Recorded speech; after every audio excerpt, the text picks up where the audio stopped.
અને ત્યાંના મુસલમાનો એવા કે હિંગળાજની યાત્રા કરવા માટે જે પણ કોઈ સનાતની આવે, જે પણ કોઈ હિન્દુનો દીકરો આવે ને, પોતે એને વટલાવાનું કામ કરે, વટલાવાનો ધંધો કરે. સત્ય ઘટનાનો બાપુ પ્રસંગ. એક હાથમાં પિયાલો લે અને એ પિયાલો એ ભક્તને પાવામાં આવે.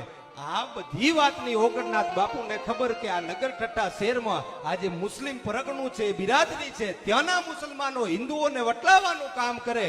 અને ઓગણનાથજી બાપુ જાણી જોઈ અને નગરઠઠ્ઠામાં પ્રવેશ કરે, પોતાનો પગ મૂકે. ત્યાં તો મુસ્લિમોના પીર ને એ બધા એમના ભેગા થઈ હાથમાં પિયાલો લઈ અને ઓગણનાથજી બાપુની પાસે આવે કે જો તમારે દર્શન કરવા જવું હોય ને તો આ પિયાલો પીવો પડે. અને ભગવા ભેગ ધારણ કરેલો મહાત્મા એમ કહેવાય કે બધાયના હામી દ્રષ્ટિ નાખે કે પિયાલામાં છે શું. અને એ દિવસે મુસલમાનો એટલું કીધું કે બાપુ પિયાલામાં જે પણ કાંઈ હોય એ તમારે પીવું પડશે. અને તે દિવસે ઓગણનાથજી મહારાજ સડાપ સડાપ સડાપ સડાપ ડગલા ભરતા એ જે પીરોની જમાત બેઠેલી હતી ત્યાં ગયા. અને ત્યાં એમને કોઈ કે દાનમાં, દક્ષિણામાં કેટલાય જવ દીધેલા. એ જવનો આખો ઢગલો કરીને બધાય મુસલમાનો બેઠા. અને હામે આંગળી કરીને ઓગણનાથજી બાપુએ કીધું કે હામે આ ઢગલો પડ્યો છે ને સાનો છે. તે દિવસે મુસલમાનો બોલ્યા કે એ તો જવ પડ્યા છે. ઓગણનાથજી બાપુ એ જવના ઢગલામાંથી મુઠ્ઠી ભરી અને મુઠ્ઠી ભરીને આમ જોયું. અને એ દિવસે મુસલમાનોને પાકિસ્તાનમાં કીધું તું કે ભલા માણસ આવું ખોટું હું કામ બોલો છો કે જવ છે. કે જવ છે બાપુ, ક્યાં તો જવ નથી, આ તો પથ્થર છે, પથ્થર. બધાય મુસલમાનોને વિશ્વાસ ન આવ્યો હોય. પોતાના આંગણામાં પડેલા જવના ઢગલાની આગળ નજર નાખી. એક બે માણસે આમ કહેવાય મુઠ્ઠીમાં ઉપાડીને આમ જોવે. તે તો હાચુકલી અમને ખબર પડી કે આ તો જવ નથી, પથ્થર છે. અમુક માની ગયા કે આ કંઈક જે બાવાના વેશમાં છે ને, આપણે માનીએ એ નથી, આ તો કોઈક સિદ્ધ મહાત્મા, સિદ્ધ યોગી છે. કોઈક માણસો માન્યા નહીં. હાથમાં પિયાલો લઈને આવ્યા ને કે પથ્થર હોય કે જવ હોય, આ પિયાલો તો તમારે પીવો પડશે.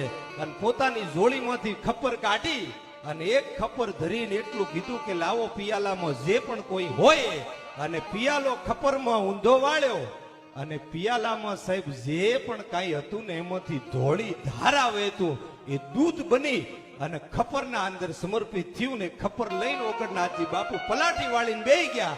અને બે પગની વચ્ચે પલાઠીમાં પોતાની એક ચપટી નાખી, એમાંથી અગ્નિ પ્રજ્વલિત કર્યો, એ દૂધને ગરમ કર્યું. આ બધાય મુસલમાનો એમના જે પીર હતા ને બધું જોઈ રહ્યા કે આ મહાત્મા કંઈક અલગ છે.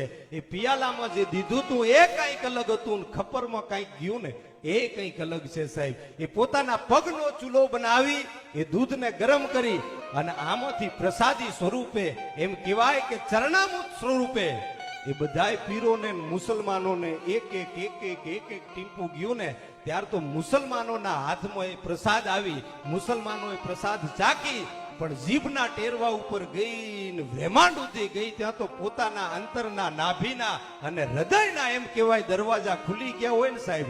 એક એક પીર બધાય એ દિવસે પાકિસ્તાનના અંદર ગડગડતી દોટ મૂકી અને ઓગણનાથજી બાપુના ચરણમાં આવીને પડી ગયા હતા કે બાપુ અમે કોઈ પીર નથી, અમે કોઈ પૈગંબર નથી. દુનિયામાં મોટામાં મોટો પીર હોય તો એ મારો ઓગડો તું છે. હો બાપ, તું ઓગડો છે.